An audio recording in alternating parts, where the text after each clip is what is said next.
Alors, l'Automobile Magazine nous a fait un petit road trip, un gros road trip même, au volant du Kona électrique à 2070 km. Ah oui, quand même. Nous sommes allés en République tchèque chercher un Kona électrique où il est produit, puis nous l'avons ramené à Paris, de quoi nous faire une bonne idée de l'utilisation quotidienne d'une des électriques avec la plus grosse autonomie du marché. Ah, mais ils avaient fait la même chose, Automobile Propre, du coup. Ils ont fait exactement pareil, hein. Alors, Nozovic-Vienne, départ pour la Tchéquie en direction de Vienne en Autriche en passant par Brno, mais aussi Bratislava en Slovaquie. Au terme des 379 km de ce premier périple, de ce premier jour de périple, la batterie affiche encore 27% de charge. Aucun miracle à cela. En dehors de la bonne autonomie du Kona électrique, nous avons soigneusement pris soin d'éviter les voies rapides, préférant le réseau secondaire. Il a fallu batailler au téléphone pour trouver un hôtel avec une borne de recharge, mais coup de bol, une prise 7 kW gratuite se trouve à notre point de chute. Le premier plein sera donc gratuit. Ça c'est bien. Donc ils ont consommé 12,4 kWh au 100 jusqu'à... Donc ils ont changé la batterie jusqu'à 100%. Très bien.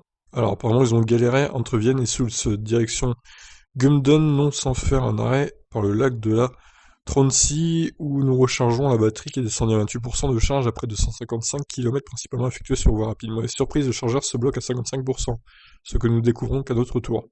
Nous repartons penaud vers Salzbourg, 90 km plus loin, où nous trouvons une bande de recharge rapide. Le Kona accepte jusqu'à 77 kW, pas 75 du coup, qui nous permettra de passer de 35 à 88% de charge en 55 minutes.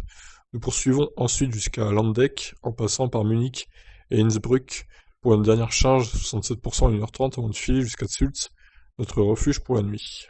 Alors ils ont bien détaillé chaque trajet, ça c'est plutôt pas mal. Charge sur prise 50 kW, 44 kW accepté, problème de charge arrêté à 55. Ajout de 19... Alors ils ont quasiment ajouté 20 kWh du coup. Ça leur a coûté 25 euros, ça fait plus d'1 euro le kilowattheure. Oh putain, c'est cher quand même. Ensuite, charge sur prise 150 kW, 75 kW accepté, charge arrêtée à 88%. Ils ont ajouté 36,5 kWh, ça leur a coûté 49 euros. Ah non, attendez, 24 euros.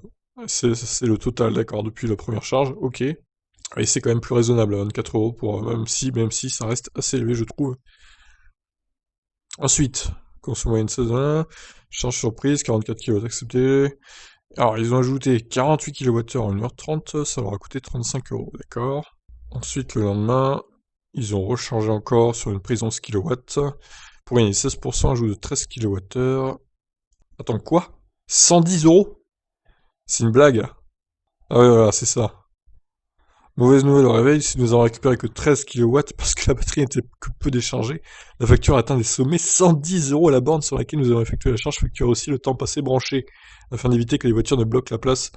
Ah non, mais ils auraient dû se renseigner avant aussi, ils sont cons. Une erreur de débutant que nous ne reproduirons pas et qui fait mal au portefeuille. Mais c'est clair, parce que là, on peut, aller pour la blague, on peut calculer, hein. Alors, 110,59 divisé par 13,13. Allez, ça fait 8,40€ le kilowattheure.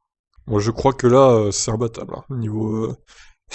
Putain, 8,40€ le kilowattheure. C'est juste incroyable le prix, quoi. Donc, échaudé, nous traversons la Suisse en une seule charge, en passant par Constance, Zurich, puis Bâle, avant de faire une pause recharge à Belfort, après un trajet de 347 km. Une fois encore, la charge s'arrête après quelques dizaines de minutes.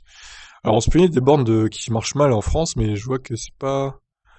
Ah mais attendez, ils sont arrivés en France ou pas, là, non? Non, c'est en Suisse encore. Nous remontons ensuite vers Caen pour une charge express, puis nous reprenons la direction d'Épinal pour la nuit. Ah non, c'était en Suisse. Il n'y a pas qu'en France hein, que les bornes bug, visiblement. Alors, Sulz-Belfort. Charge sur prix 50 kW.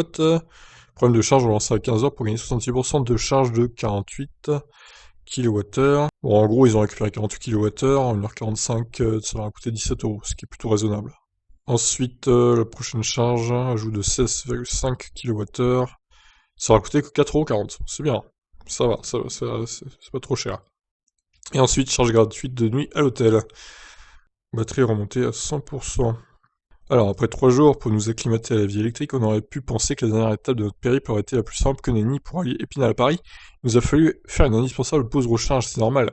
Mais nous ne pensions pas que trouver une bande rapide sur la 5 tiendrait de la gageure. C'est donc la goutte au front que nous avons réduit l'allure de 130 à 110 pour atteindre péniblement Sens avec seulement 15% de batterie. De quoi regagner 72% de batterie en 1h26, puis enfin rejoindre Paris 155 km plus loin. Donc la dernière charge, ils ont ajouté 51,5 kWh, ça leur a coûté 15,50€. Et après, donc, sans Paris, ils n'ont pas rechargé vu qu'ils avaient assez dans la batterie. Si voyager sur de longues distances est bien possible en électrique, le simple trajet de 500 km peut vite devenir un périple si on ne s'y prépare pas. Ah bah oui, c'est sûr, il faut repérer les bornes avant, hein. Si t'as pas une Tesla, faut aller sur ChargeMap, sur Better Route Planner aussi. Durant ces 4 jours, nous avons appris à caler nos repas sur les pauses recharge, à demander aux hôtels s'ils avaient une borne de recharge dispo, avant même de savoir si les chambres étaient libres. Et nous nous sommes rendus compte qu'aucune des bornes que nous avons trouvées n'était sur des stations-service. Pas pratique pour synchroniser la pause pipi avec le plein de la voiture. Surtout, les coûts de recharge étant drastiquement différents d'une borne à l'autre, variant du gratuit au très onéreux, il est impératif de se renseigner avant de se brancher et de partir plusieurs heures. Tout ça sans compter que certaines bornes s'arrêtent, parfois en pleine charge, obligeant à relancer le processus.